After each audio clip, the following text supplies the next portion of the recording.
One second.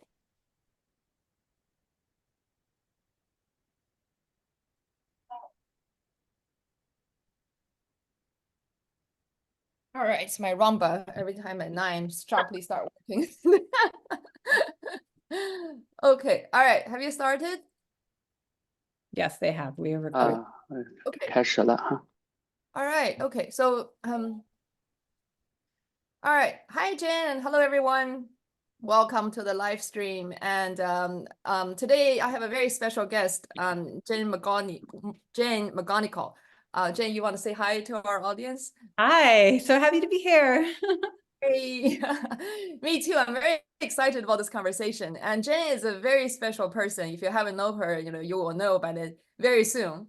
And she has a very interesting career, and she's a future teller. I think everybody, constantly probably think about the future. I think Jen has some actually statistics on the real data of how often we think about the future. And I think when we think about the future, we're oftentimes anxious and sometimes a bit fearful. And Jen has then presented us with a very different approach of thinking about the future, and not only anticipating what's going to happen and also being ready for it. And then she says that it isn't because she's a fortune teller with a crystal ball. It was actually because this is her profession. She has been a professional futurist, and also very interestingly, the other track of her life, she's a game designer, and she's combined this two into decades long of career and of predicting the future with a lot of success. So I'm very privileged to have this conversation with Jen. And again, one of the opportunity is that she has a book that came out 2 years ago, or a year ago, actually a bit more than a year ago, called Imaginable. And the Chinese version is called 游戏改变世界 and has been introduced to the Chinese language by Cheers Publishing. And we are fortunate to have this opportunity to have this conversation because of her new book. All right, with that, I will also say a few things about Jane. And Jane, maybe many Chinese audience or readers don't know much about her yet, but she has actually started her career on stage very early on. Her first TED Talk was actually 14 years ago. And when she was basically in her early 30s. And now, since then, she has, I think, by my count, she has been on TED stage 7 times, which is a super big deal. And then she's like similar age as mine. I was like, wow, like I'm such a loser and compared to what she has achieved. So I'll probably start from there, Jay. Like, what got you, on the TED speech, kind of TED stage the first time at such an early age? I was really lucky in my career, which is that I kind of stumbled onto an unusual phenomenon and was one of the first people to pay attention to it, which is always the advice that I give to young people when they ask me about career advice. I say, don't be afraid to be the first person interested in something, because if it is a big deal, you having been there first is going to be a big advantage. And for me, I was observing in online communities that I was a part of as a gamer, I was seeing that all of these people who had grown up playing games, just like I had. I was born the same year Atari came out, so the very first home game console. I was born that same year. I was that first generation that grew up playing digital games. And I started to notice that my peers were looking for ways to use their gaming skills in real life. And people who had spent more time playing games growing up seemed to have this really interesting disposition. They were not afraid of a challenge. They could learn faster from failure and setbacks, that they were actually energized by failure if they had a chance to be creative and change their strategy and try again. They were uniquely cooperative in how they were forming these knowledge communities online. They would go online, they would ask for help, they would share their tips, and they were kind of growing this collective intelligence. And they had just kind of this optimism that even if they were bad at something, they could get better at it. And so there were all these just new communities online popping up saying, could we help solve the world's problems? Could we make society better? How can I bring these skills to work or to my family? And I just thought, what a fascinating question. Now, is this is this wildly overestimating their real life potential? I mean, were they only good at games, or could we actually translate those skills and mindsets to real life? And so I was just one of the first people, I think, to take seriously this desire that was building in this new generation of gamers. And I said, okay, well, I was doing a PhD at the time. I can do some research. I can join a computer science lab, an engineering lab. I can make some games to try to connect gamers with real world problems, and let's see if it works. And that was, for me, taking that sort of leap of faith was what got me on that first TED stage and kicked off my career. I guess having faith that gamers could bring those superpowers to the real world. Yeah. And then that's really good advice, as you said, to the young people, and start noticing things happening.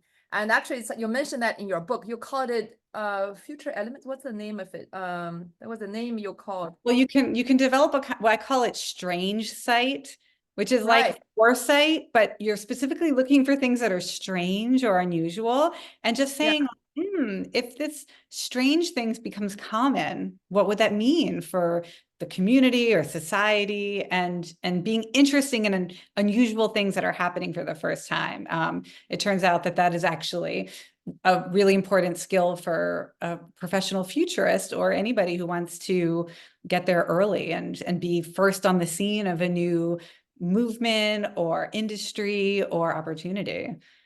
Yeah, yeah. We'll get to that in a bit, but I think I want the readers to know, actually, I'm sure you're interested in how did Jane grow up like that, playing digital games as the first generation, and what kind of parents does she have? And then second, also, she's a mother herself. She has a twin daughter, right, who are 9 years old now.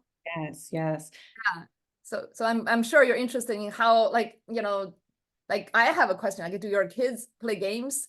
Oh, And sure. Well, first let me thank and honor my parents first. So, my mom and dad spent their careers as school teachers. So my mom Mm, taught elementary school and my dad taught high school.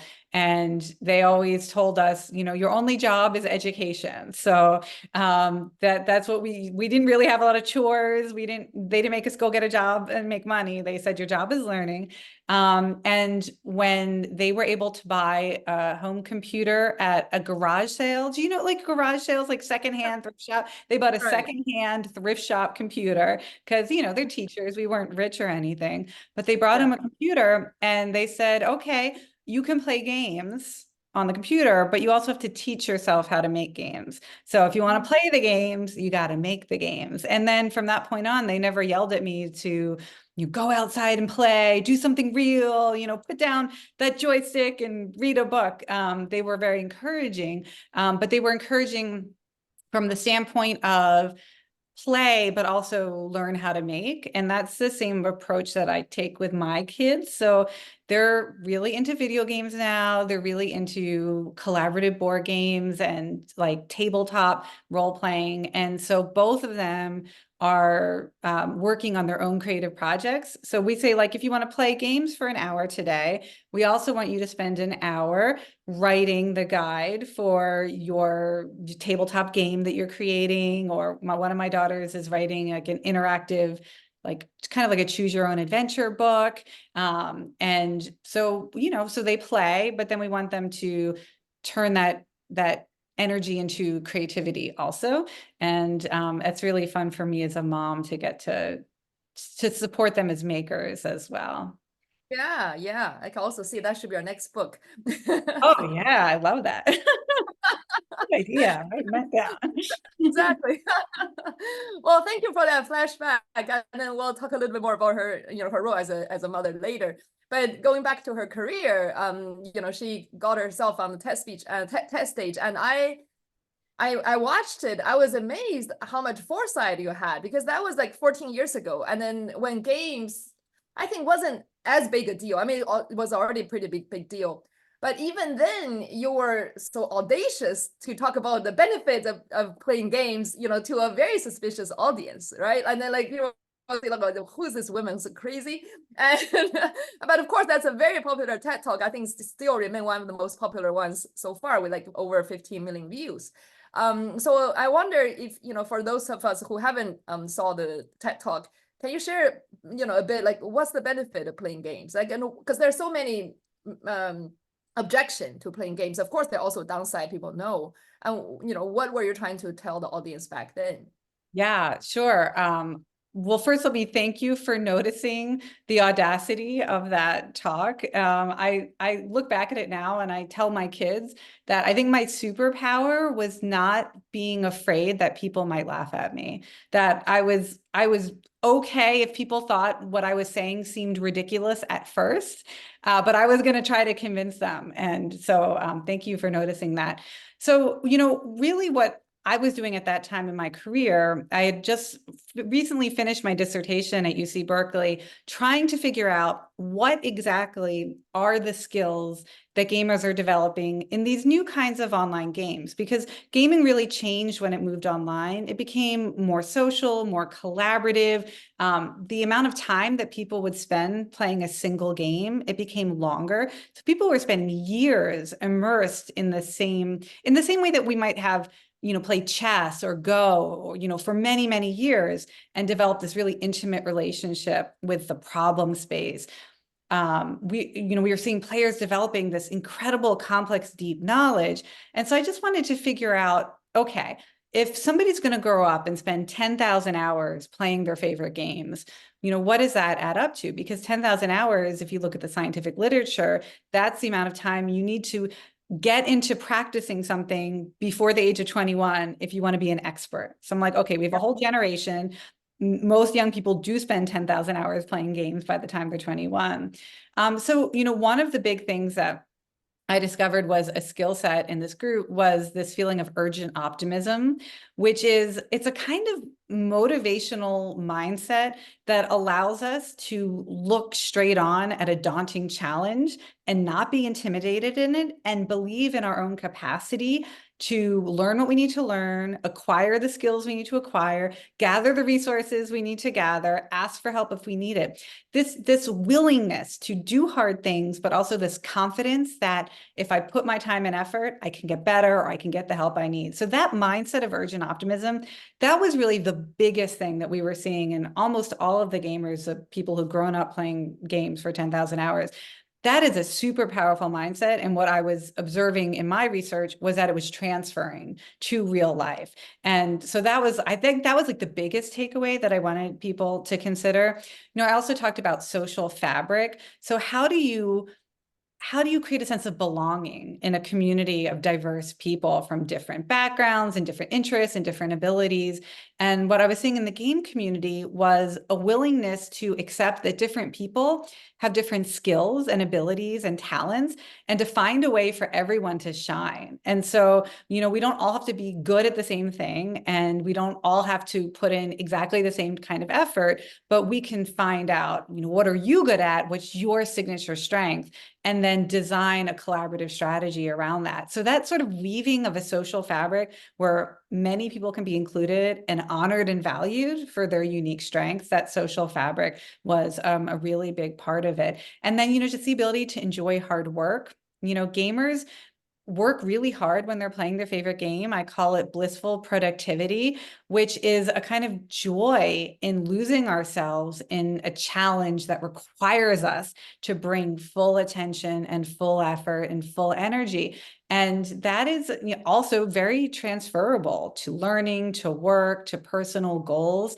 If you experience that sense of flow and realize I'm happiest when I'm working hard, there's a sort of bias that like gaming makes us lazy or it's passive. But in fact, we work so hard when we play our favorite games. And so knowing that we're hard workers and we can bring that energy to our real lives is another important part of it. And so really, I was just trying to help parents of gamers, family and loved ones of gamers, and gamers themselves realize, hey, if you've been playing games, you have these mindsets, you have these capabilities, and they are not just true about you when you play a game. It's not the game that makes you great, right? That greatness is inside you. You have developed those skills. You have cultivated those character strengths. So now it's up to you to decide, am I just going to be this way in the virtual world, or am I going to be this way in the real world as well.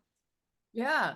Well, thank you for the end, because that was the next question I was about to ask, because it was one thing when I was observing your first talk and your earlier work is that you have this super ability to sort of see the invisible. What I call is, I think it's very important, almost like how do you really frame, first of all, how do you really see what's happening? And second, what kind of narrative do you put around it, right? I remember you were talking about this when that's when Malcolm's book just came out, Outlier, right? That's where the 10,000 hours was mentioned. And you also actually made this very powerful comparison. You're saying if you look at 10,000 hours, I think it's the time kids spend in school from like grade 5 to high school graduation, With right? perfect attendance, yes.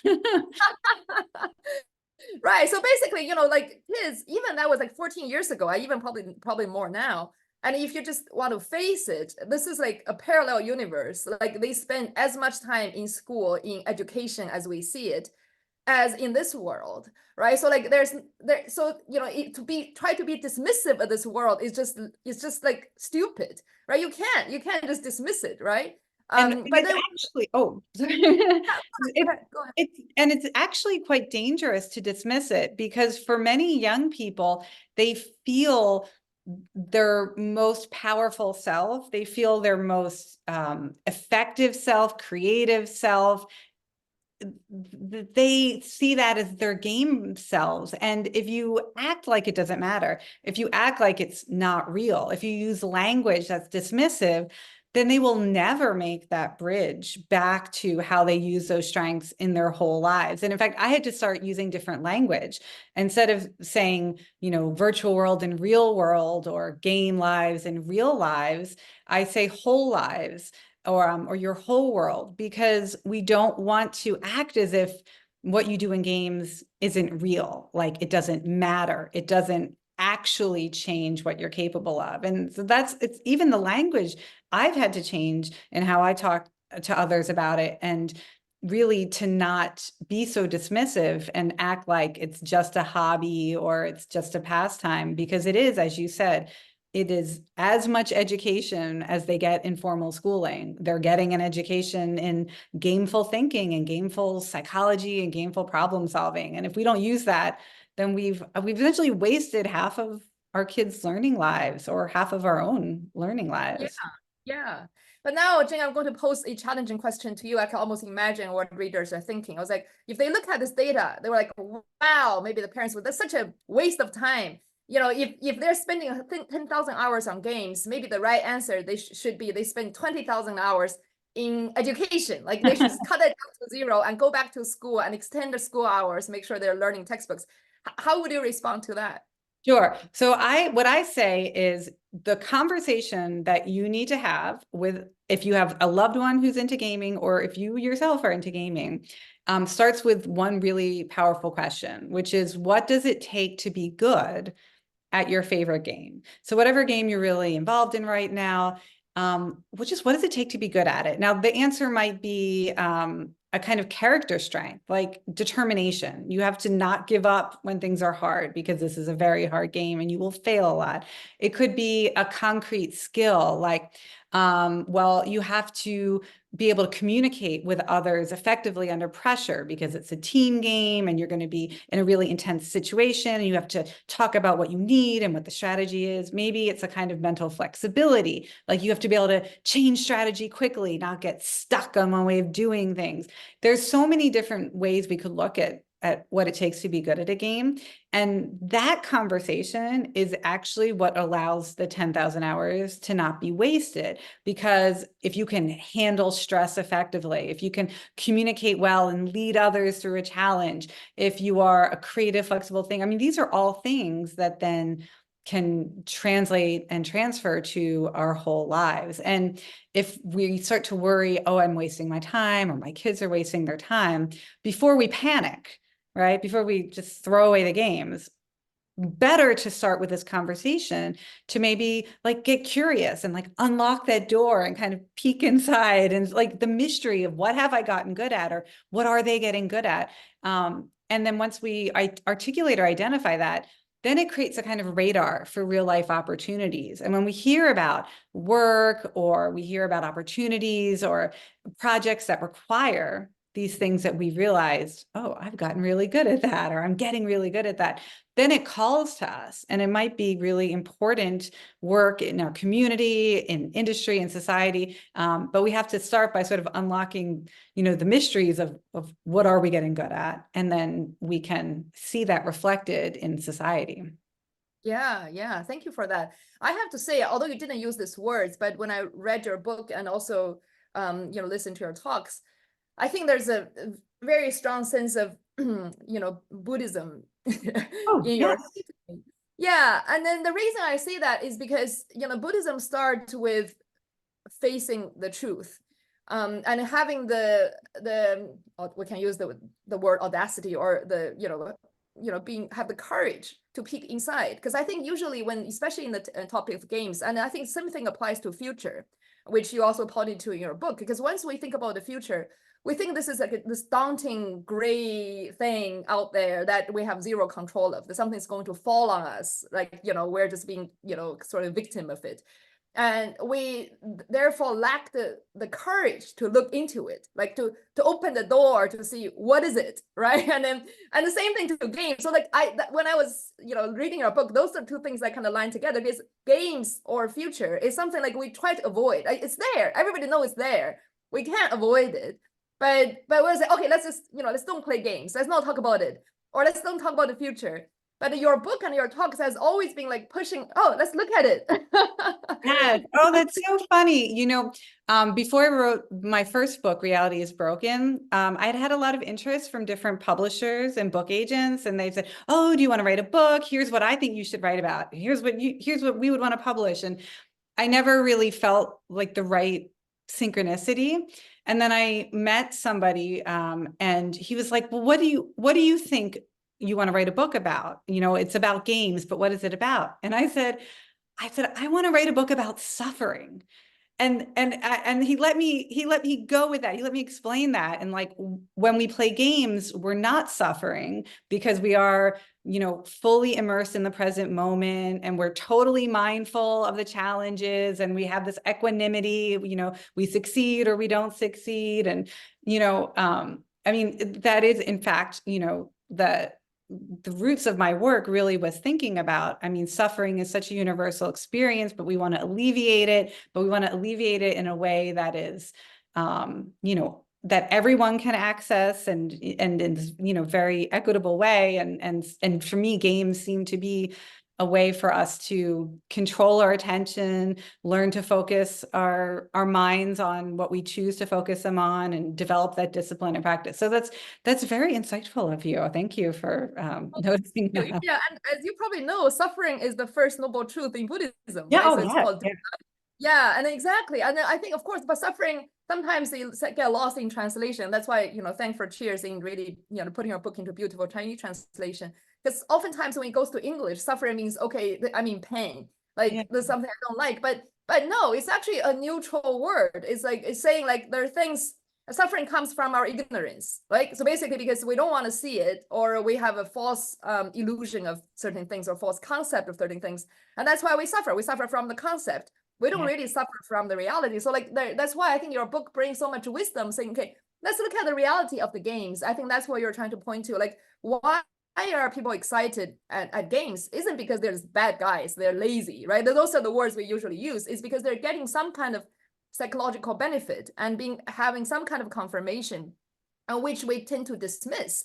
And that drives so much like divide in teenage parents as well, teenage parenting. Like, because people think they're dismissive. Oh, my kids become a bad kid once they get on the computer, and I don't want to talk to them anymore. And then the kids are like, I'm getting so much excitement from this, and you don't want to even talk to me.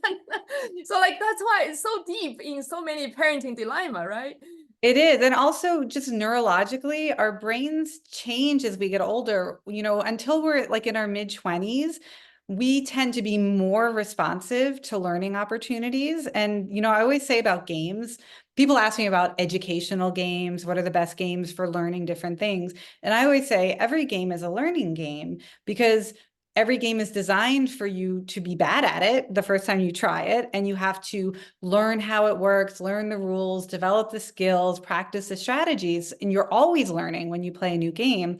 And for young people, starting the first time, a child is allowed to pick up their first game all the way through teenage years and university years, our brains are more responsive. They're more delighted by learning opportunities because that's how we're hardwired.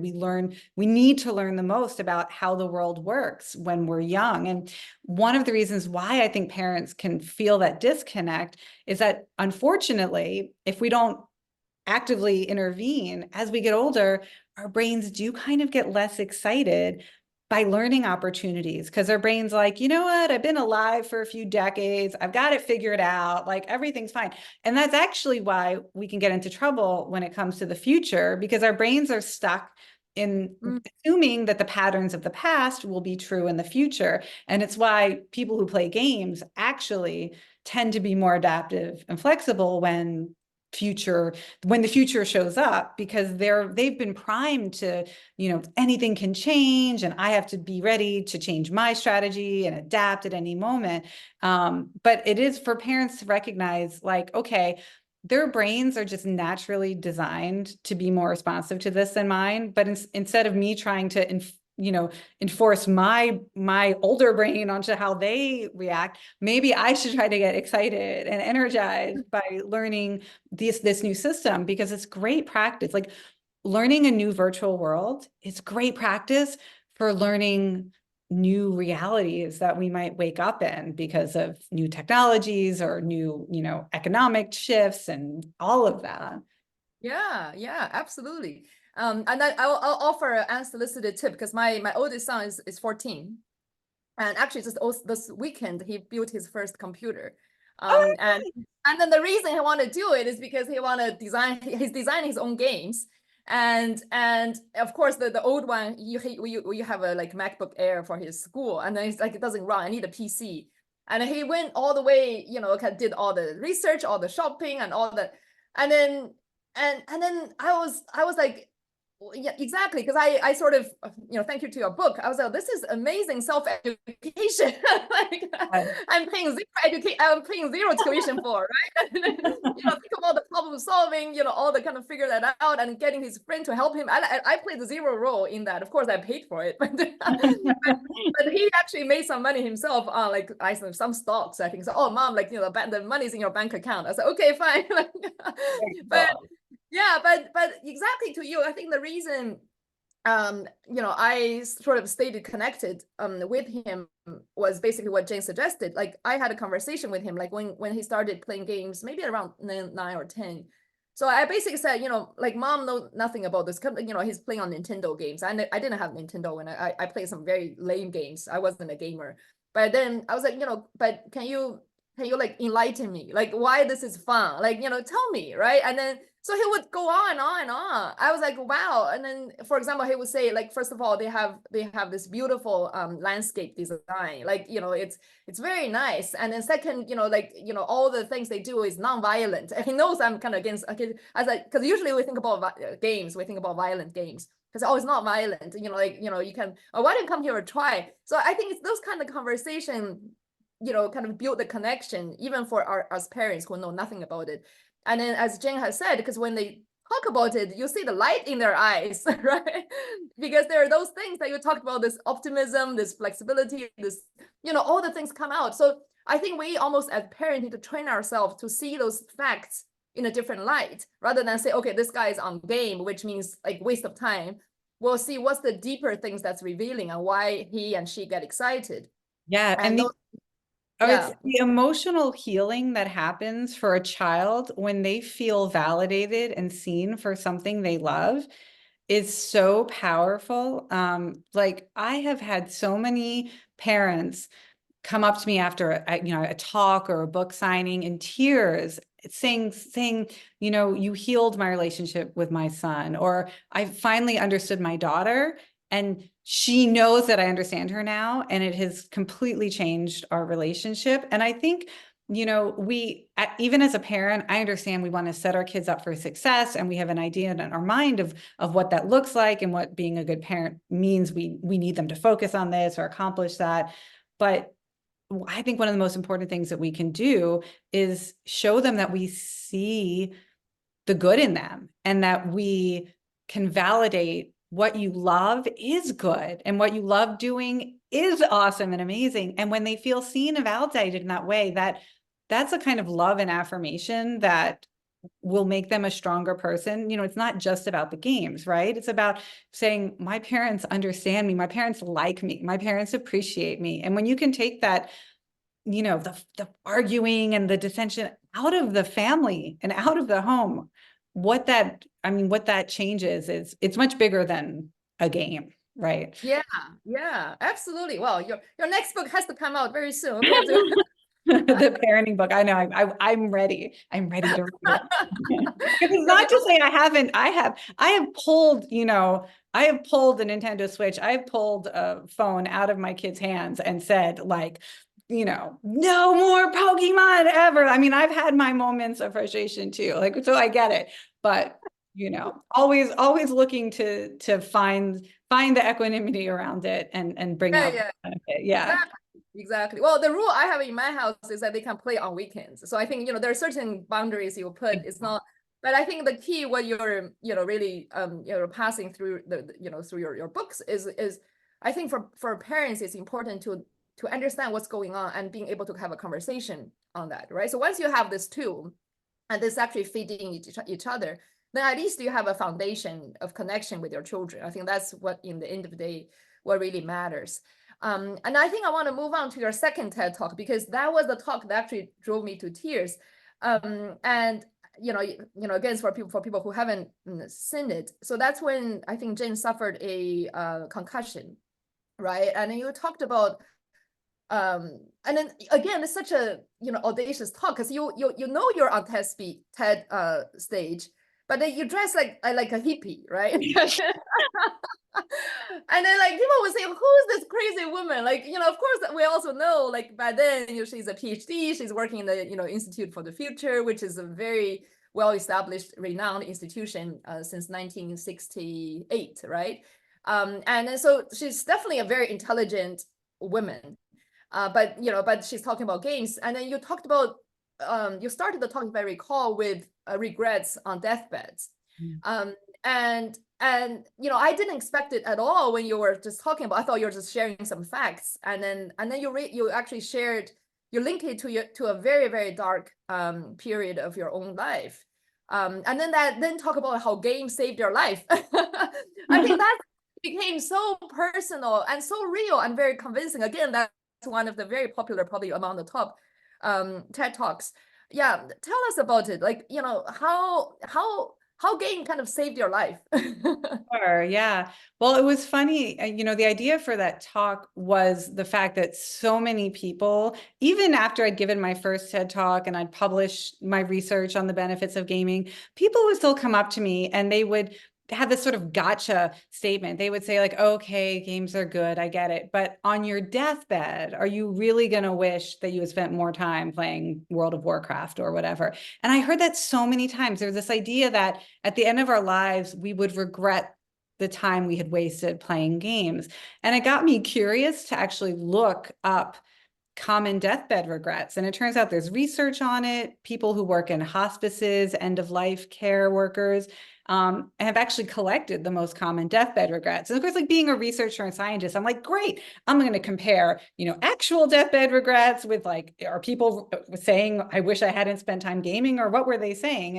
And, you know, the first thing that got me curious was that so many of the regrets were not the opposite of gaming, but were actually very similar to gaming. Like, I wish I had spent more time with my family. Well, of course, you can spend more time with your kids by playing games with them, if that's what they're into. And people said, I wish I had, you know, made more time for fun to enjoy myself, right? And of course, like play is such an important source of joy in our lives. And so that was all the sort of academic side of it for me, because I am, you know, very academic.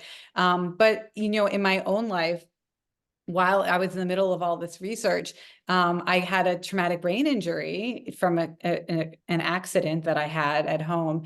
And it left me with a concussion that led me very depressed, very anxious, couldn't work, couldn't read, couldn't do anything really. I was in bed all the time, and I started to have suicidal ideation, which I later learned is common for concussions, even mild ones.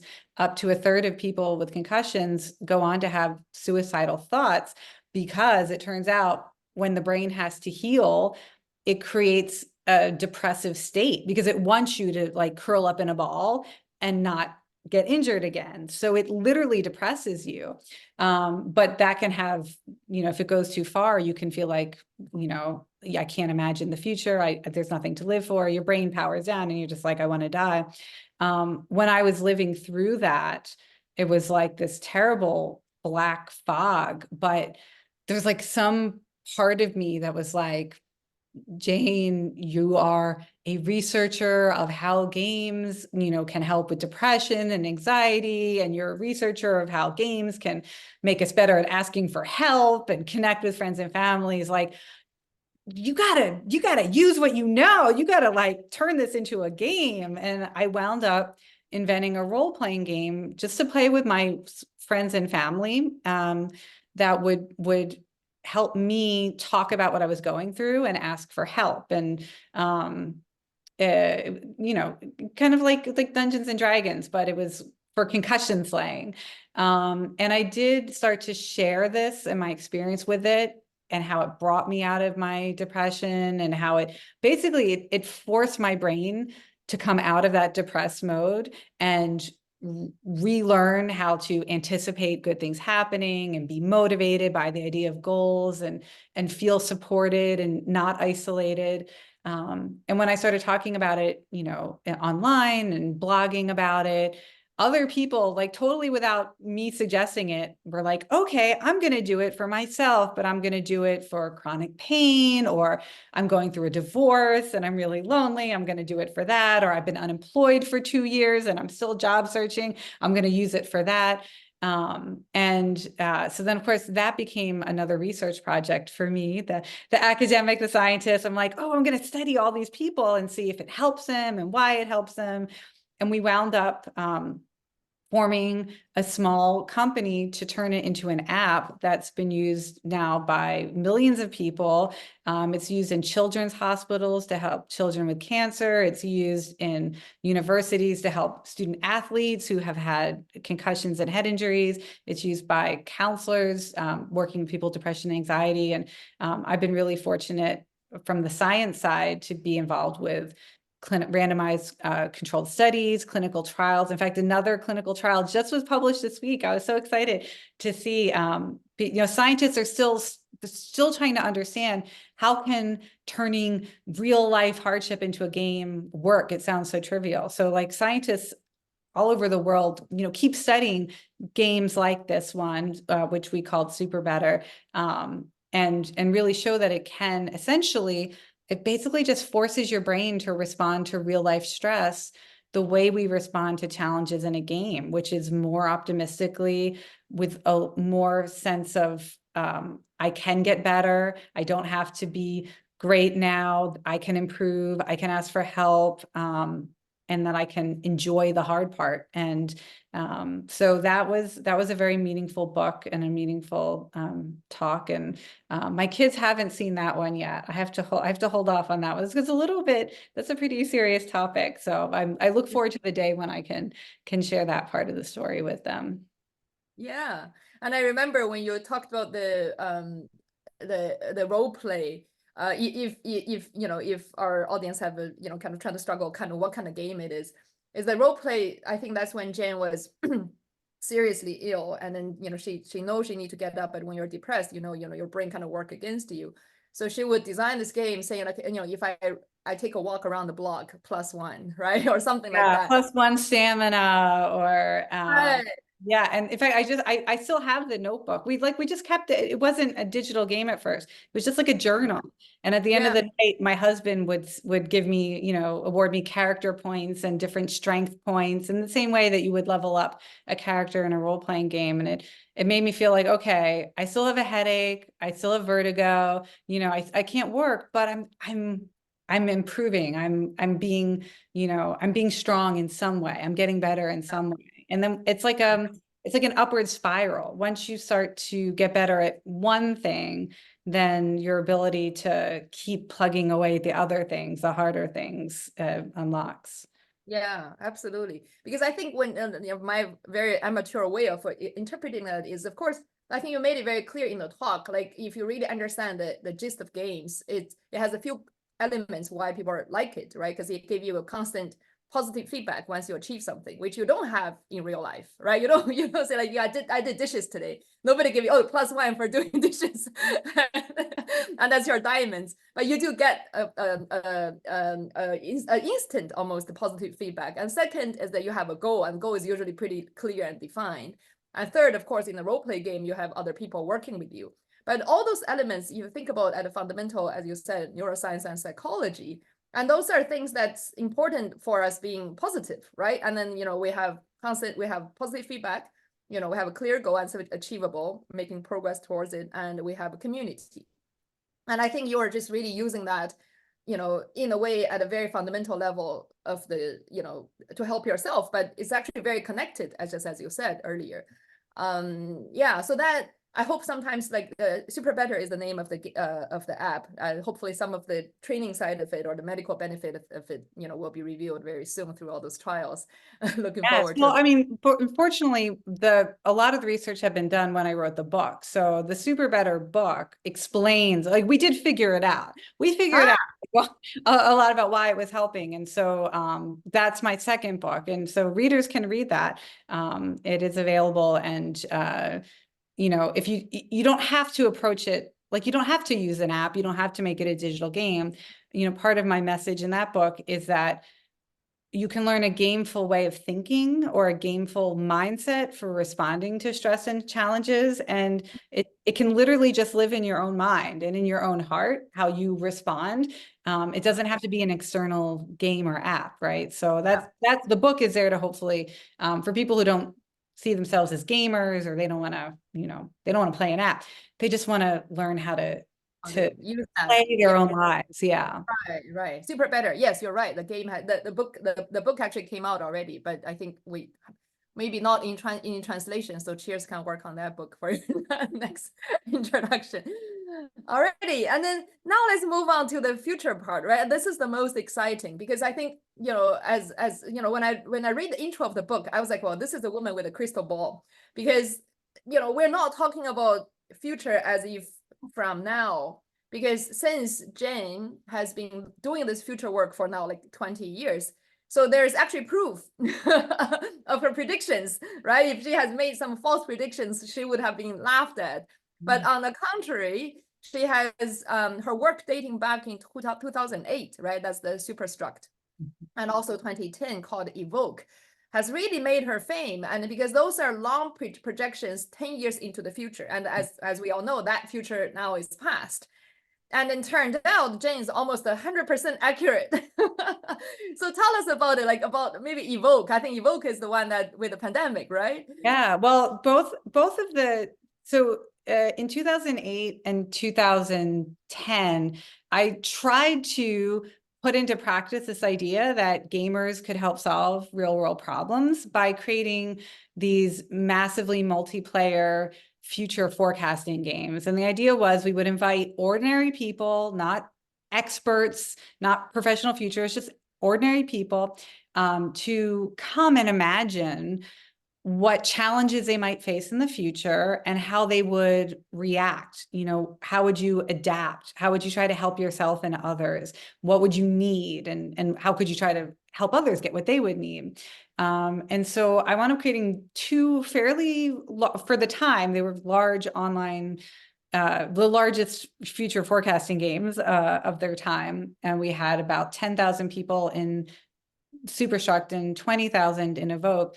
and we asked them to inhabit this imagined hypothetical future. Both of the worlds that we imagined, in Superstruct, we were looking at the year 2019, and Evoke, we were looking at the year 2020. Both of those scenarios started with respiratory pandemics that started in China and then spread globally. And we kind of use that as the jumping off point for, if you were living through a pandemic, there's a lot of quarantining required, a lot of social isolation required. When we were talking about social distancing and masking and all of that, and, but what was crazy was we were imagining it was the year 2019. We were imagining it was 2020. And then we asked, what the ripple effects might be. So how would you deal with supply chain disruptions if, factories were shut down or global trade was compromised? How would you deal with misinformation that might be spreading on social media?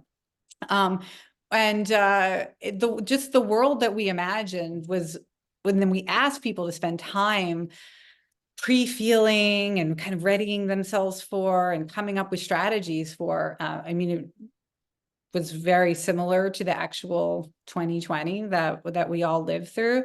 And so kind of the inspiration for me writing Imaginable, the third book, was partly when I started hearing from people who had participated in those games, those future simulations, and sharing with me their experience of what it was like to live through a future they had already imagined and already at least mentally and emotionally prepared themselves for. What did that change about their experience? And compared to people who had never seriously considered it or seriously imagined it. And the data was really interesting. We found out that people reported feeling less depression and anxiety. They felt like they were able to act faster, adapt faster. There was less sort of denial. I don't know if you remember, but certainly my experience was there was much too long a period of, is this really going to be that bad? Is this really going to affect me? Is this really going to last? So do I have to change? There was a lot of denial, refusal to accept what was happening. For people who had pre-imagined it, they had already been through the grief and the denial and all the, when we confront a disruption or crisis. So they were able to just get right into it and feel, if not exactly ready, at least they had clarity about what it might entail and what they could do to be okay with it and to get through it and help others. And then that got me curious also to kind of look at, well, we've simulated other things that haven't been totally, we've run simulations on certain kinds of migration events, refugee crises, space technology. We looked at things that people haven't necessarily lived through yet, right? Because the future is still coming. But it turns out that even before you have to live through the future, just imagining seriously what you would do in a future challenge or a future disruption, actually, even if what you're imagining is kind of a difficult future, it energizes people and they come out feeling not anxious. Oh no, the future is going to be so hard. I don't want to think about it, but feeling empowered, feeling more creative, more optimistic. And that, that opened up a whole new area of research for me to study the psychology and the neuroscience of why does imagining what we would do to adapt in a changing world that hasn't happened yet, fictional, hypothetical, why is that actually an incredibly positive psychological experience? Even if we're imagining something difficult like a pandemic or an economic crisis or a new technology that seems really overwhelming to try to figure out how it'll change our lives. And that's what the third book is about. And also just sort of the practical tools of, okay, so if you want to start imagining the future and doing mental time travel, what future should you go to? What should you imagine? How do you know what's worth pre-feeling and pre-experiencing so that you can not just be ready for what might happen 10 years from now, but so you can feel better today, because that's also important. We're not just getting ready for the future. We're feeling more creative and optimistic and powerful today. Yeah. Yeah. Thank you for that download. I think it's yeah, for those of you who haven't, I mean, because it's all the stories are Jane has told it before, but every time I still see it, I was like, wow, I was blown away. I'm sure like whoever engaged you 10 years ago would like, would call you, pay you 10 times more by the time it become reality. But I guess this is not saying that Jane somehow has a crystal ball. I think what's precious about this book is she's really being very candid and really laid everything out right on the table. And if you read the book, which again you can find in the shopping cart down there, and then so you actually can understand how she did it. And this is not also just one person. She's part of the institution, has been doing this for like half a decade. I mean, half a century, more than that. And also there are a lot of like research and approach and proving, and it's an iterative process. So it's really it's a science, not just like some fortune telling witchcraft. And so that's really what's in the book. And we don't really have time to cover the entire book, but there are a few highlights and a few approaches that Jane has offered, which I think we can take away. And one thing you mentioned, this whole thing called urgent optimism, right? And you have to characterize it in three parts. You said that means three things. One is mental flexibility, and second is reasonable hope, and third is future power. Yeah, can you tell us about it? Like, what do you mean by by this, each of the three levers? Sure. So mental flexibility is just the willingness to accept and believe that anything can change. So it means being willing to confront our normalcy bias and overcome it. Too many of us, we feel like if something's never happened before, it will never happen in the future, or if things have always been a certain way, it's impossible to change. Like, don't even bother trying to change. So mental flexibility, that is a psychological strength that we can develop by just, first of all, paying attention to signals of change, things that are already starting to change, things that we thought were like going to be the same forever. Wait a minute, what? They're actually already starting to change, right? So we can become better at picking up clues to change, and also just not getting stuck in our own old ways of thinking, right? Because if you're going to be optimistic that the future could be better, the future could be different, that we can make it different through our own actions, you have to have that flexibility to believe that things can change. And so that's the first component, mental flexibility. Realistic hope or reasonable hope, that's like actively looking for the positive levers for change that could help us mitigate risks or prevent harms or create positive transformation. So you have to know, what are the scientific breakthroughs? What are the technological advances? What are the big new ideas in business? What are the big new ideas in industry? What are the social movements? What are young people excited about that's different? What are the, changes in demographics? Like, there's all sorts of types of change, or forces for change. And you have to be careful to not just fill your brain with the scary stuff about the future, but make sure you're also filling it with the things that will allow us to make a better future. So that's where we get our realistic hope, or our reasonable hope from. And then future power it's like a kind of patience. You have to be willing to do things that may not have a benefit until the future, right? And so many of us are driven by really short-term benefits, or we're only motivated if we can see the results right away. But if you want to actually transform your life or change your community or change society, you have to be patient, and you have to learn how to take actions that will have a long-term effect, not just a short-term effect. And so in Imaginable, I try to help people discover well, first of all, how can we overcome that like need for instant gratification, and also develop empathy for our future selves, the people who will benefit if we have the patience to make long-term investments in the change that we want to see. And then again, what are the actions that will have those type of ripple effects, right? Because some actions will have more of a future impact than others. So we're trying to develop that future power or future agency. Yeah. And I think again, when you're speaking, I was like, wow, this is very Buddhism again. Yeah. Because the first thing you say about, mental flexibility, and then I think in your book, it matches to the first part called unstick your mind, right? Means like stick is like you're kind of stuck. And then of course in Buddhism, we call it sort of attachment, I think, meaning like you're kind of attached to something. And when you talk about this flexibility and talking about, the reason we feel it's unimaginable, unthinkable, I think that's how you started your book, and saying like the reason that triggered Jane to write the book is that during the 3 years of pandemic, if you look at news coverage and what people are posting, there's a significant surge in the word using unthinkable and unimaginable. But I think you're just basically saying that, the reason of that is because we have certain assumption, and the assumption is like the world is somehow normal and permanent, right?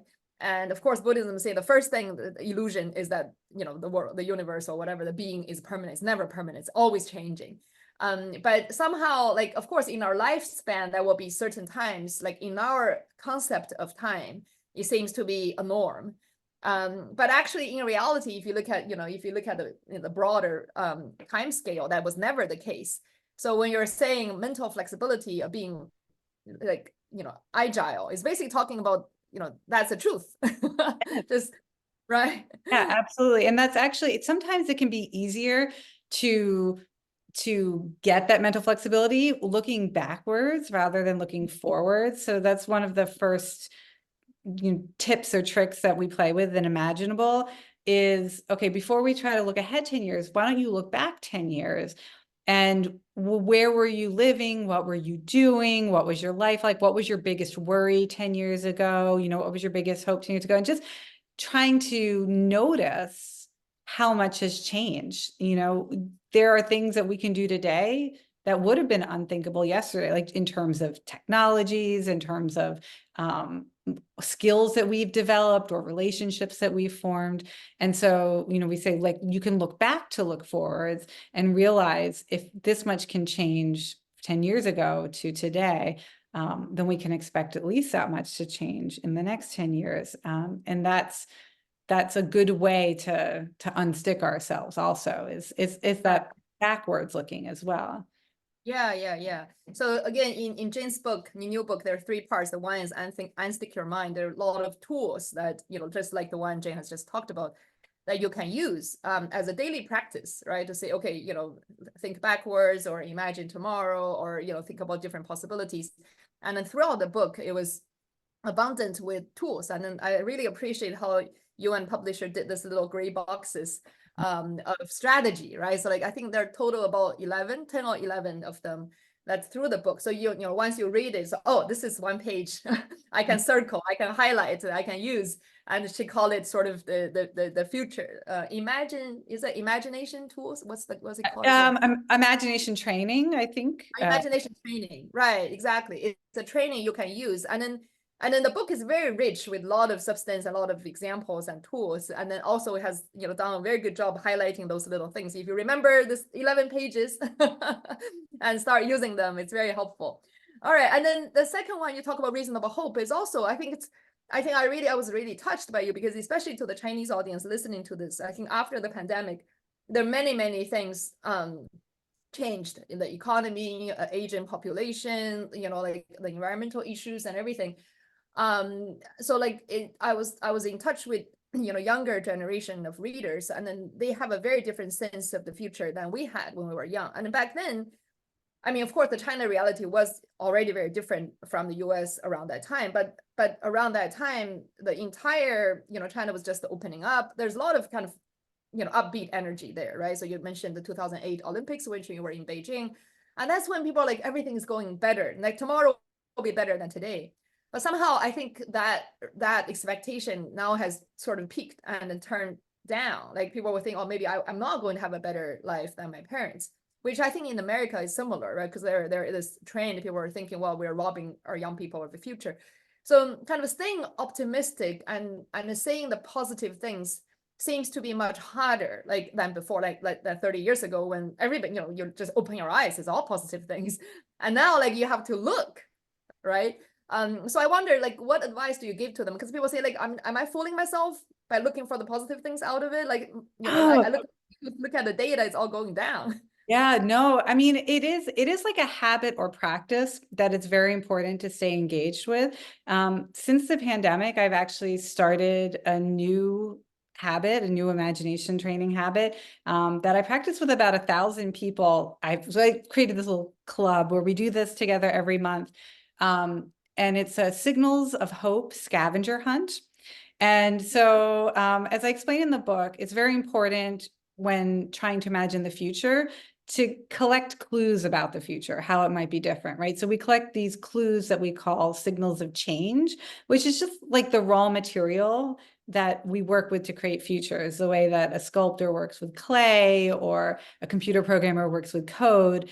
Futurists work with these clues, which are real things happening today that show us how the future could be different. And sometimes the signals are maybe like they're weird, we're not sure we like them, they're a little intimidating, and sometimes they're really exciting. So for example, a signal that I would consider hopeful is there's a new class of medication that's become very popular, very much in the United States lately, injectable medications to treat obesity. It turns out that they also are effective in reducing people's desire for alcohol and for drugs and for smoking and compulsive shopping. And we may have sort of accidentally discovered a really powerful treatment or cure for addiction, right? And so we're just starting to see little signals of this. People are just reporting it as like a side effect, as a weird side effect. And when we see these clues, we can think, well, what if this became common or widespread, right? And that's where we have to use our imagination. What if everybody had access to an injectable that would cure any addiction that we had, right? What would that free up for society if we didn't have to spend money and energy and effort and the emotional labor for loved ones to try to help people who have experienced addiction? What that would free up for society could, when you think about it at scale, becomes like a source of great, I think, optimism for the future. So what we do as a monthly habit with these Signals of Hope scavenger hunts is just everybody has to find at least one thing, one clue, one real thing that's happening today that we read about in a news article or we saw on social media or we experienced in our own community or lives or school, and report it to the group and say, okay, here's what I saw, here's why it makes me hopeful. And that is a habit or practice that it's powerful when you do it by yourself, but when you do it in a community, so if everyone in your family does it, and everybody on Sunday, everybody brings their signal of hope, or you do it in a classroom or with a work team, suddenly to see hope from all these different points of view, it's incredibly powerful. And it's easy, it's quick, right? You can literally just go to any search engine and type in reason to hope, and then whatever problem you're worried about, or breakthrough or innovation and whatever topic you're interested in, and you can just find something good that's happening, and collecting those and then taking it to that next imaginative level. Like, what if this were even bigger, more common, more accessible, more widespread? And that act of like real things happening, but hoping that it could be more and profound and transformative, that act of imagination, it has huge mental health benefits, right? It helps us feel better today. It helps us find realistic reasons to think that the future could be better, even if it's going to be maybe not better in the way we thought it was going to be. Now we have these new pathways for hope. And so it's just like a practice that you cultivate. It's a habit. And the more you practice it, and especially if you do it with others, it creates that positive upward spiral of realistic hope. Yeah, thank you. And I think I have to be a devil's advocate for a minute, because sometimes when I say those things myself, people say, oh, you're just very biased. There are 10 things happening. You pick the one thing that's hopeful, but hey, you just ignore there are 9 things that's bad, like 9 things that's like signals for, for despair. What do you do with that? Like, how do you respond to that? Yeah, well, I mean, a couple of things. The reasons why we look for the signals of hope is because, we talked about like, how do you find those levers for change that are positive? Somebody is out there doing something and you can get involved. Now, it might be only 1 out of 10 examples are positive, but what creates the power to change the future is when we find that one and say, I want to make that bigger. I want to teach people about that. I want to share the word. I want to let people know. I want to start to do it myself, or I want my school to do that, or my workplace to try that. So we become our own living signals of change, our own living signals of hope for others. So it could be only 1 in 100 clues is positive. That's fine. That's when we get involved. And by giving it our attention, or getting involved, or spreading the word, or learning more, then we can start to shift it so that the 1% becomes 10, becomes 20, becomes 50, until we can tip it over until the most likely future, the most plausible future, is the one that we want. It might not be yet. I think that's very fair to say, right? Like we always say, we're not trying to predict the future, because the most likely future, or the most probable future, might not be a future we want, right? Things might be heading in a bad direction or a dangerous direction. And and we might feel smart and say like, aha, I saw that coming, I predicted it.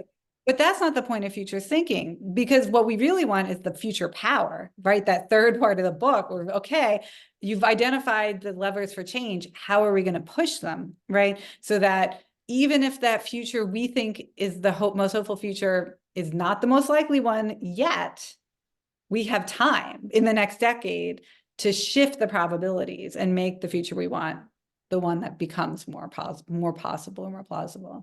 Yeah, that's beautifully said. I think exactly, because sometimes what I share with my audience is that I said, one thing, if you really are taking a hard look at history, the positive change always come from the minority. Has not always been the case. It's like a few people who have, said something, wanted something. So that's not an accident. It's always the majority. That's kind of how world has changed. So 1 out of 10 is great. Right? Like, because by the time it's 9 out of 10, you don't need you anymore. Yeah, it's normal now. Exactly. It's changed. It's the new reality. It's the new normal. Right, Yeah. exactly. Because that's so much true. Like as even looking at Jane's own work, like when she went on the stage to talk about games, like she's like oddball, right? But now, like look at all the work she's done, the impact she's had. So I think that's why first, that's kind of we have to normalize it. Like 1 of the 100, you're lucky, right? So like it's fine. I mean, that's kind of how the world is. And second is also, as you said, which is the third part of your book, or third, the future power, is like I think we have this kind of misnomer. We somehow felt that us and the world, or us and the future, are two separate objective things. That we need to project this thing, like what the shape of it and all that, and then somehow this is just going to, like, we just collide one day. But that's not true. Like the future and us, like we are like one life, right? So like how we think, how we feel, and what the choices we make, the actions we take, actually is creating that future real time. Yeah. Right, so it's an interactive process. It's not like we're now like that's why I say Jane isn't a witchcraft thing, like she has a crystal ball talk, oh, in 2045 this is gonna happen. No, that's it's actually, this is probably the wrong, like I guess what's the word I should use, so like the most mistaken concept. Like we somehow were taught, or think future is this objective thing, is very cold in the future.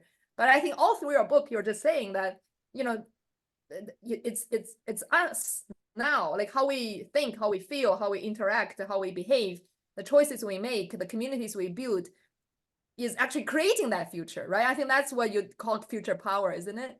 Yes. And it could be, sometimes we are able to change the whole world's future. And sometimes we're just changing our family's future, or our own personal future.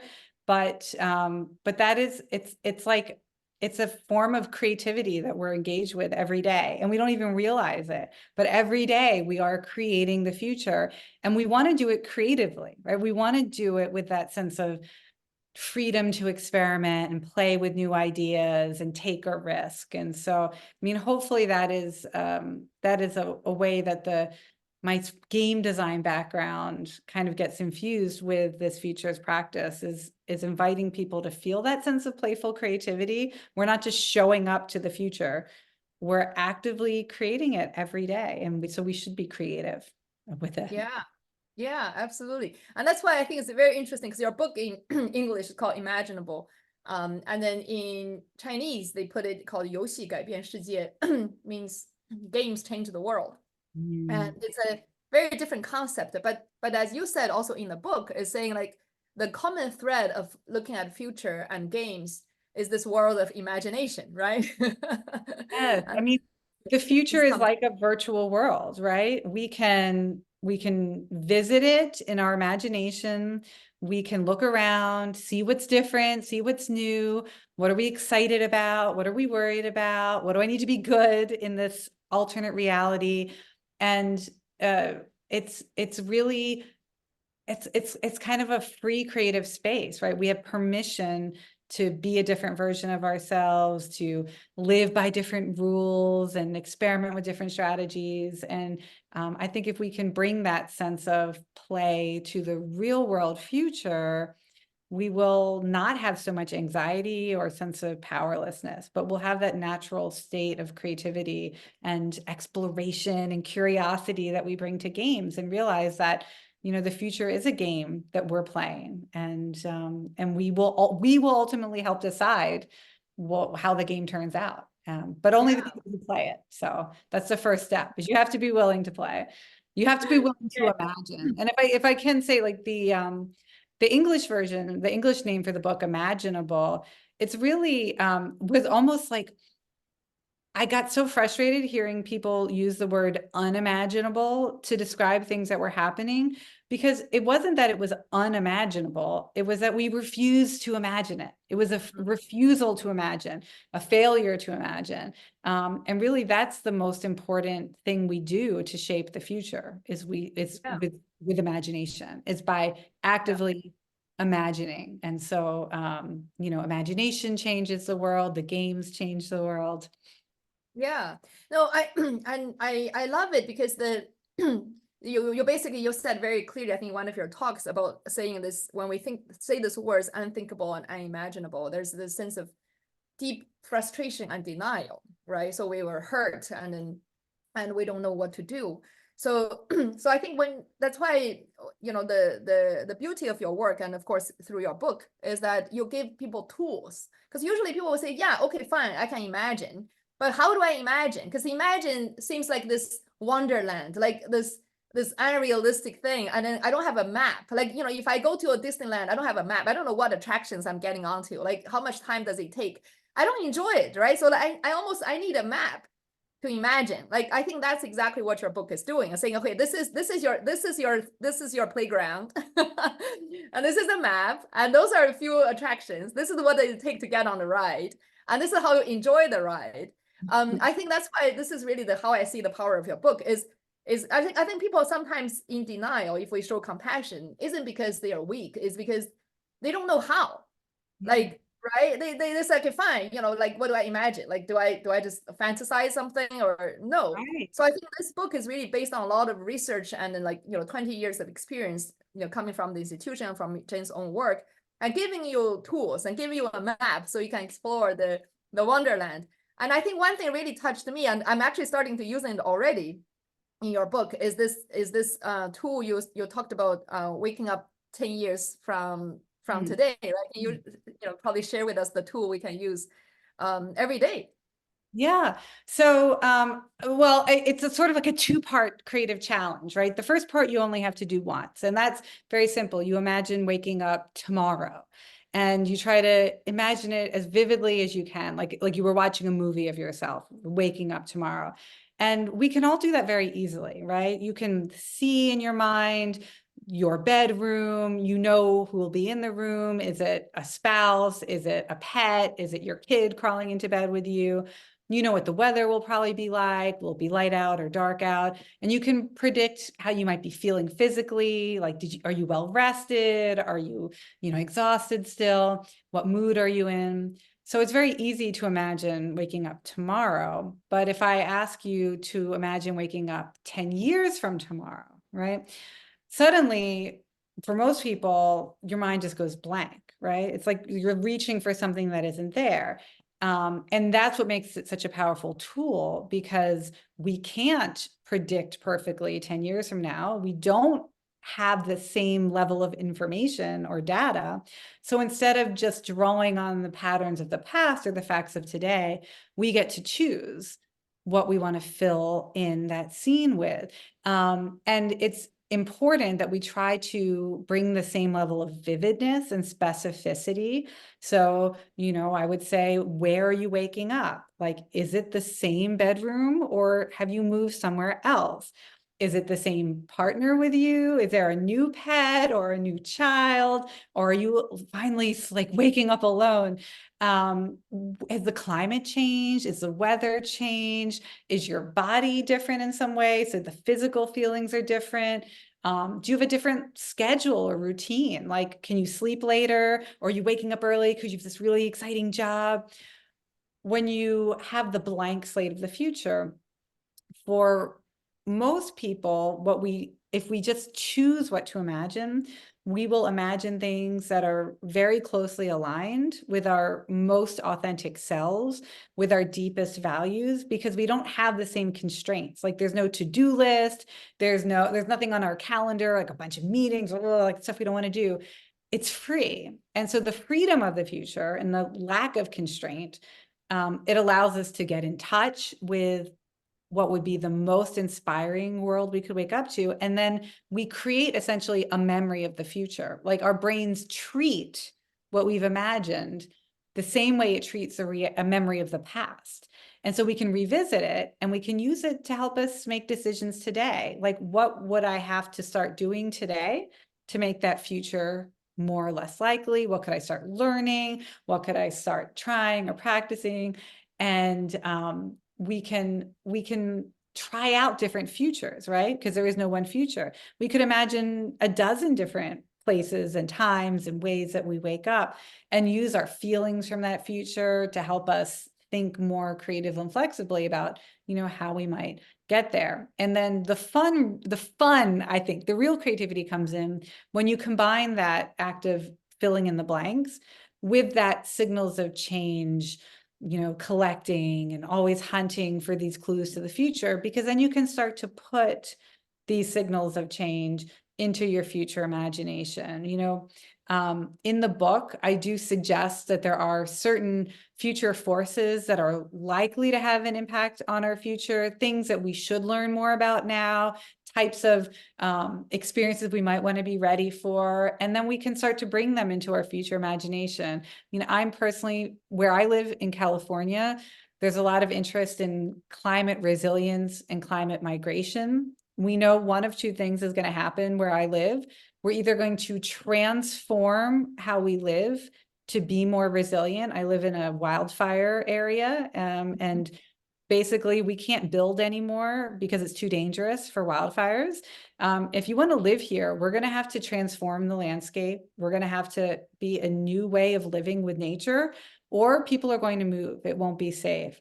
So I can imagine, both versions. I can try to imagine myself waking up a newly climate resilient Bay Area where we can still live in the mountains, in the forest, but we've had these new transformations to architecture, these new sustainability practices that have changed my community. Or I could imagine that I have become a climate migrant myself, and I've moved to a more climate resilient city. And what city might that be? Start to imagine where I might feel welcome in the future, right? So we have the freedom to imagine different futures, but they can be informed by clues to the future and real future forces. And because it's hypothetical, because it's the future, it's not as scary as we would think. It's actually fun and creative feeling to imagine how we would effectively face these challenges and thrive in different situations. Yeah. Thank you. Exactly. Because when I first time listened to you talk about it, I was quite moved because you use this very practical example and saying if everybody open your calendar, next few months or next year, sometimes it's filled, and that's exactly true. Because I was the director for the Gates Foundation for 5 years, and it was pretty regular job, and then as any organization, like things get planned out a year from now.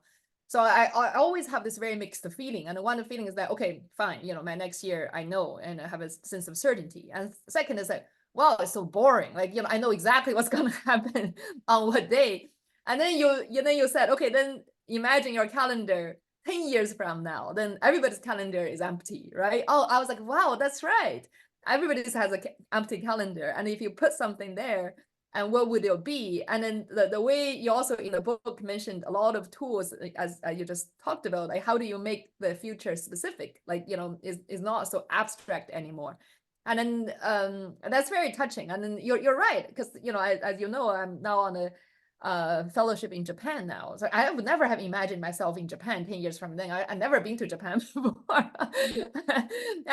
But like, I was like, oh, if this is possible, then something similar scale is also possible, right? And as you said, because, like there are many things, but training ourselves in imagining the world and different possibilities is such a powerful tool and make you less nervous and less afraid, because once you imagine it, as you said earlier, like when it really happens, you're like, oh, I've kind of practiced this in my mind. Yes, and I'm glad you mentioned the calendar thing, because that is a way of making the future social, right? Like it's one thing to imagine in your own mind a possible future, but if you open up your digital calendar and you put something for 10 years in the future and you invite someone else, and then you have to explain to them why you're inviting them to something in the year 2034 and what does this even mean? You invite someone else to share your future with you, to see it from your point of view. And I mean, that's really, we're trying to make it fun to think about the future, and we're trying to make it something that we can do with others. It's not something we have to face alone, or we have to like worry on our own, but we can do this together, and it can be fun, and it can be simple, and it can be creative. And feel Yeah. Absolutely. I think I want to read a excerpt from your book. This is from your imagination training. As I mentioned, when you get the book, you will see the book has like basically, the publisher has tried very hard to make it very clear for you, what's the key takeaway. So I like those little gray boxes. And the rule number 11, which is the last one, called simulate any future you want. And that's exactly kind of speaking to what Jane just mentioned. Say, when the future becomes a shared dream, it does more than stretch our own individual imaginations. It expands our collective imagination. Invite someone else or a team or a whole community to spend a few hours, days, or weeks actively thinking about a future scenario with you. Encourage everyone to describe how their own lives might be affected by the scenario. What would they feel? What would they do differently? What would they need? How could they help? Collect ideas and stories and build an alternative reality imagined from many different points of view. And that's the community party mission, which is really warm and really fun. Yes. It's so funny. I'm right in the process now of getting ready to launch a social simulation for the Institute for the Future. We're imagining the future of the creative economy when it's an AI powered economy. So we're trying to imagine, what will it mean to make music and fashion and games and write stories and films and all. What will that look like in the future when we are doing it alongside all these incredibly powerful AI tools, and who will get to create? Well, anyway, we're going to spend 3 days together, about 1,000 of us, imagining that brave new world of creativity. And so that is something that I find so much energy from. Just take a trip to the future with some other people, and spend some time in this alternate reality. Exactly. I think you call it future travel, right? Yeah, exactly. Mental time travel. Time travel, exactly. But again, if you're listening to Jane, you're like, oh, I'm so jealous. I couldn't be one of the 1,000. Well, you can read her book. And then in the book, you actually talked about the 6 steps to simulate any future you want. Again, she has been very generous, I think, in sharing, not only 10 years of collection and all the accumulation of knowledge, but also all the tools and approaches that has been proven useful and true, as we talked earlier in the talk. So make sure you get a copy of the book, and then you will benefit tremendously from it. And then I will promise, or Jane should promise, you will wake up all more optimistic and all more able, which is really what this book made me feel. And really thank you, Jane and publisher, for putting this book out for our readers. Thank you so much. Those are beautiful words. I really appreciate it. Wonderful. Okay, I will now save a last question because I think if our audience are thinking about, I have all these real problems. Okay, now you have 9-year-olds, right? And then 2 9-year-olds. And you study the future. So, give our readers, and lots of our audience are probably moms listening to this. And of course, it's very, inspiring to see such a successful woman. And we also always need more role models like yourself.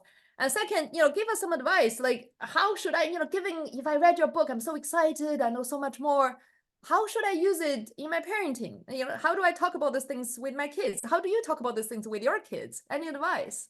Yes, I mean, it is interesting because my kids are they're so passionate about nature and they're very aware of environmental challenges and climate change.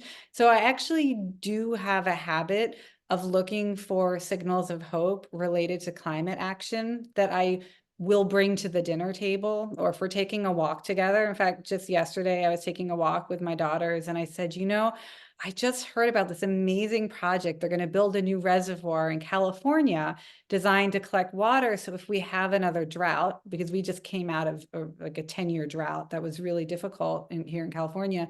So if we have another drought, we're going to have water saved and people are still going to be able to access water. Like, isn't this exciting? Like I said, here, let me read you a description of where they're planning to put it. And it's really cool and technological. And I want you to draw like how you imagine it based on what I'm reading to you. And then I'll show you the real diagrams and blueprints and we'll see if they match, right? So I try to bring them signals of hope, but also have them be actively involved. Like they might imagine it differently than the real blueprint or plans, but that's okay, right? Because it's a future idea and the reservoir is supposed to open in 9 years from now. So I'm like, can you imagine it? You'll be graduating from high school when the reservoir opens. Should we put something on our calendar to celebrate the launch of this new reservoir? And so, using the calendar, using the signals of hope, making sure that they're being exposed to positive level, like ways that the world could be better, and feeling engaged with it and feeling creative around it. I mean, I think that's what we can do as parents, is show them the signals of hope, put things on their, radar or their future calendars that they can look forward to, that really would be a world we would be excited to wake up in. And that's something we can do and make it a habit. Yeah. Well, you're a very natural educator. I like the piece about having them draw it because Yeah. exactly, instead of telling them this is the blueprint, look at it and see if you like it, have them have a chance to think about it, right? Exactly. And then that's actually education is very important. Like it's the mental space you leave or create for children, and there's no right answer. It's that mental space that's connected with your ability to imagine, and then that ability can be actually trained, you know, at no cost at home. So true. Yeah. All you need maybe probably some A4 papers. And Exactly. thank you so much. Well, and I learned so much from this interview, despite reading all your book. And still, this is so energizing talking to you live and then getting all the ideas and seeing all the great work you've done. Thank you so much again for your time, and thank you for again putting all this good work to benefit people around the world. Oh, thank you so much. And thank you everyone for spending time with us today. Wonderful. Okay. All right.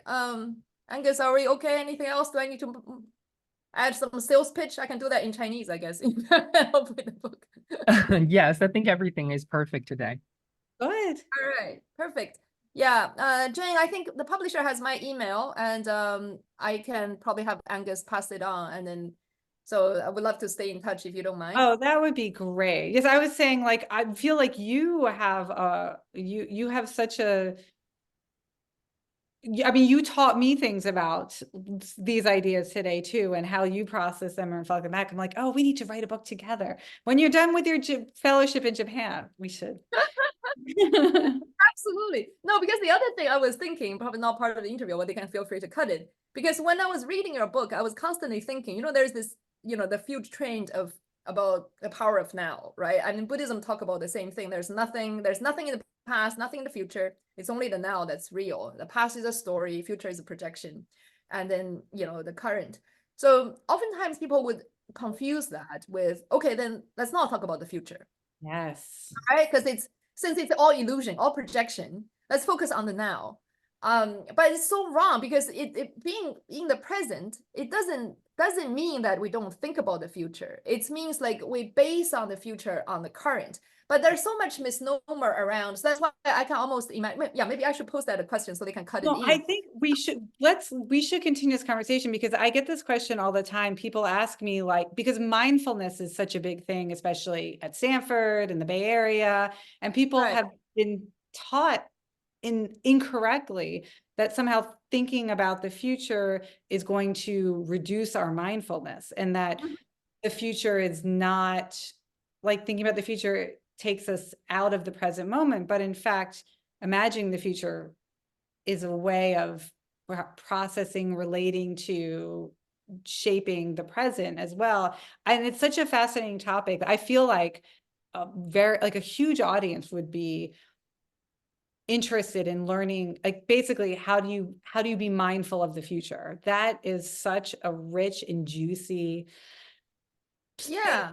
Yeah, exactly. Because I think sometimes this thing is taking people off it, and then it was almost going the wrong direction. They're saying like, okay, let's not talk about, not think about. Let's just focus on the meal now. I mean, it's fine you focus on the meal now, but it doesn't mean then you ignore that where the food came from, where is it going to come from tomorrow, right? And then, like, the thinking level and the being level actually doesn't conflict. It's the same thing. Once your being is very grounded, which you are, and of course this is not a spiritual book, but looking at your own story over the last, at least, visible in the public for the last 20 years, including your choice. I was very touched by your choice too. You actually mentioned that you didn't choose to sort of serve the big clients, but you do more public facing work, right? Because you don't really know who are the 20,000 people, but you're really impacting a lot of people's world. And if you think about it, your being is at a very compassionate level in Buddhism words, because there's a lot of love and compassion in doing things on the public facing rather than a specific commercial client. So only when your being is very grounded, you actually have, that's only when then you can have superb ability to see the future. So it actually goes hand in hand. It's not the opposite at all, but this is like something, right? No, totally. It's so great. Let us please, I hope, continue this conversation, because it's so much of Future's work, I always say, has been this kind of like hyper masculine command and conquer model. We're going to control the future. We are going to, be ready. But it's like a lot of foresight practice came from the military originally. Like, the Institute for the Future was a spin-off from a United States military group that were using foresight to plan, geopolitical strategy. And a bunch of hippies went to California for like literally the Summer of Love in 1968. And they were like, the military doesn't need this. We need to like change the world. But like so much of Future's work, I feel like, still gets stuck in that idea of like, I don't know, it's very aggressive, it's very dominating. And I feel like there's a more almost spiritual side of Future's work that is very much a more Buddhist approach. So we should. Oh, absolutely. Exactly. I was, next time maybe, okay, let's make the publisher make it into 2 talks. We should do it again, because the other thing I was thinking is your role as a woman. Exactly. Because most people think about Future, is like Kevin Kelly is somebody who predict the tech trends, right? It's like, which stock you should invest in. So like everything becomes so like cold-blooded. But on the other hand, like, we couldn't, I'm sure this part won't get into the live stream. And if you think about the reason people in China is depressed is because it's an authoritarian regime, right? So it's very suppressive. Like, like then like there's like, freedom of speech is limited. That's why, publishers even like, it's, that they do a lot of work to bring foreign books to China because there's so much censorship, right? So like if you think about all that reality, how can people be hopeful? Because this current reality is very masculine. You know, the entire totalitarian regime thing, this whole, I mean, think about all the wars are started by men. I was like, and then like they are now predicting the future. I don't want to live in your future. We don't want their future. So true.